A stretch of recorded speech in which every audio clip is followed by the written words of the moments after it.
یہاں مولوی صاحب کو پیسے دینے ہو نا رجسٹر کے تو پھر پوچھتے ہیں فیس تے 500 ہے، تو آپ نے یہ کیا پوچھ لیا؟ مسجد میں اونچا نہیں ہنستے جی، منع ہے۔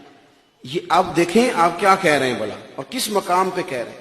اس شخص کو کہہ رہے ہیں جو آپ کو 5 نمازیں پڑھاتا ہے، آپ کو جمعہ پڑھاتا ہے، آپ کے بچوں کو قرآن شریف پڑھاتا ہے، اور آپ اس کے ساتھ، یعنی یہ میں نے ہنسنے کے لیے بات نہیں سنائی، یہ ایک روتا ہوا مقام ہے کہ وہ جو باوقار آدمی ہے اس کو آپ نے تول دیا 200-400 روپے میں۔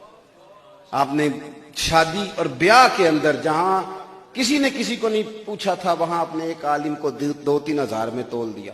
مجھے تو موقع نہیں ملتا، میں شادیوں پہ نہیں جا پاتا، لیکن عالم دین کو 2-4-3 ہزار روپے میں آپ نے تول دیا اور سب کے سامنے کہہ دیا فیس تو اتنی ہے، تو آپ کیا کہہ رہے ہیں؟ یہ طریقہ درست نہیں۔ آپ کہاں تول رہے ہیں چیزوں؟ تو کھجور کی گٹھلی کے برابر بندوبست کرو سونے کا، بندوبست ہو گیا۔ حضور نے فرمایا ایک مکان کا بھی بندوبست کرو، ایک کمرہ چاہیے، یہاں یہ اپنی بیوی کو لائے گا۔ حضور ہو گیا بندوبست۔ تو محبوب کریم نے فرمایا عثمان غنی کو بلاؤ، حاضر ہو گیا۔ حضور میرے لیے حکم کیا؟ فرمایا ایک بکرے کا بندوبست کر۔ یا رسول اللہ کیا کرنا ہے؟ فرمایا میرے ربیہ بن کعب نے ولیمہ کرنا ہے، ان کے لیے بندوبست۔ شادی ہو گئی، نکاح ہو گیا۔ آپ اس کو آسان کریں گے، آسان، چند روپوں میں لوگوں نے نکاح کیے اس زمانے میں، چند دیناروں میں۔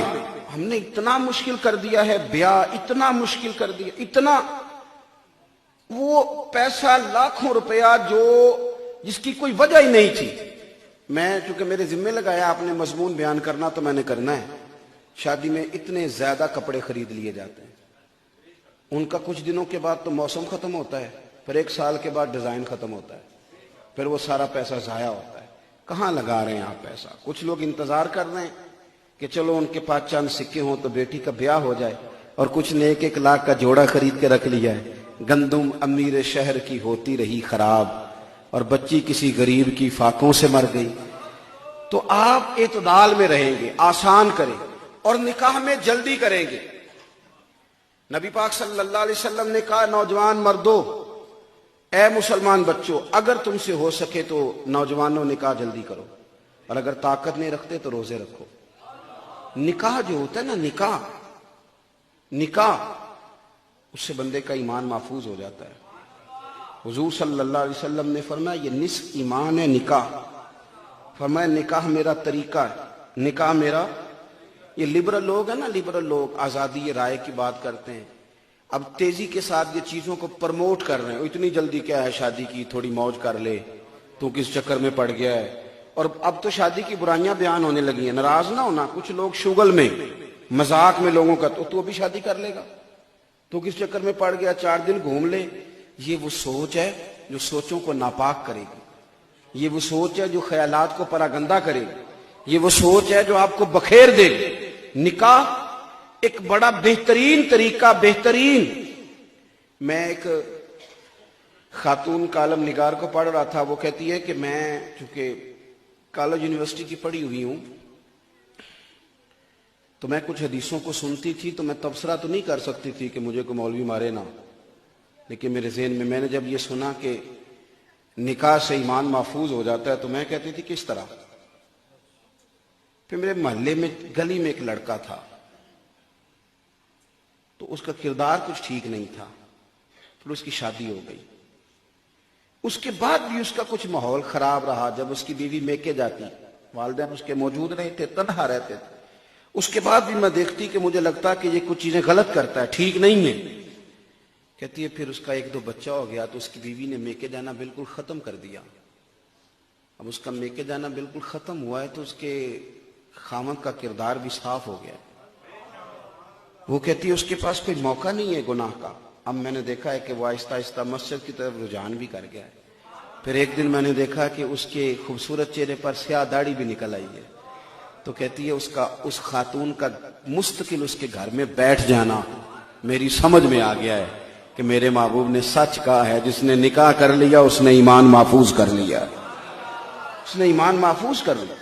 آپ نکاح کی رغبت دیں گے اور کوشش کریں گے ماحول کے اندر شادیاں جلدی کی جائیں جس حد تک ہو سکے۔ حضور صلی اللہ علیہ وسلم نے ہمیں عجلت سے منع کیا، فرمایا کہ نماز جماعت کھڑی بھی ہو تو دوڑ کے نہ ہو، آرام سے چل کے آؤ، یہی حکم ہے نا جی. جماعت کھڑی بھی ہے تو دوڑ کے نہ آؤ، اعتدال کے ساتھ آؤ. لیکن حضور نے فرمایا بچے کا مناسب رشتہ مل جائے تو شادی کرنے میں دیر نہ کرنا، پھر جلدی کرو، نکاح کر دو. جن کاموں میں جلدی کرنے کا حکم دیا ان میں سے ایک کام یہ ہے کہ شادی جلدی کرو. اس کے بعد پھر جس چیز کی ہمیں بڑی زیادہ ضرورت ہے وہ ہے بیٹی اور بیٹے کی تربیت. ان کی تربیت بچی والے سکھائیں بچی کو خاوند کے حقوق. سسر نہیں سکھا سکتا، ساس نہیں، وہ تو معاذ اللہ اپوزیشن سمجھتی ہے ساس سسر کو، وہ کیسے سکھائیں گے؟ سسرال والوں کی تو باتیں بری لگتی ہیں. وہ خود سکھائے، باپ سکھائے، بھائی سکھائے. اور جب کسی کے منہ سے کوئی کسی کو کسی کے حق میں قائل کرتا ہے تو بندہ جلدی قائل ہو جاتا ہے. یعنی میں آپ سے کہوں گا کہ میں بڑا اچھا آدمی ہوں، میں اس طرح ہوں، میں تو آپ کہیں گے یہ تو خود نمائی کر رہا ہے.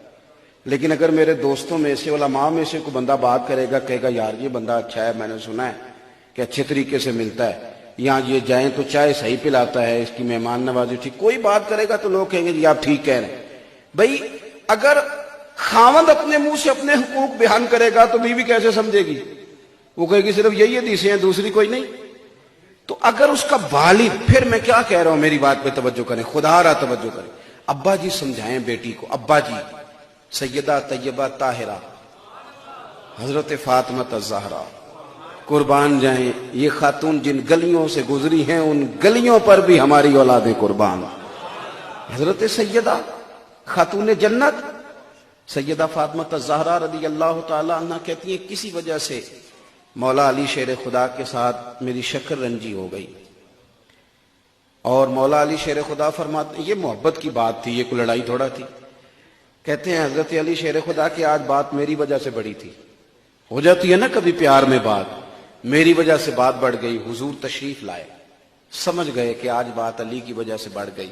قربان جائیں، یہ کائنات میں دھرتی پہ نظارے کہیں نہیں ملیں گے. اہل بیت نبوت کا یہ خوبصورت آنگن، اس کی چاشنی، آپ ہم شعر پڑھ لیتے ہیں، آپ سن لیتے ہیں، کبھی اس کی گہرائی میں تو اترے نا.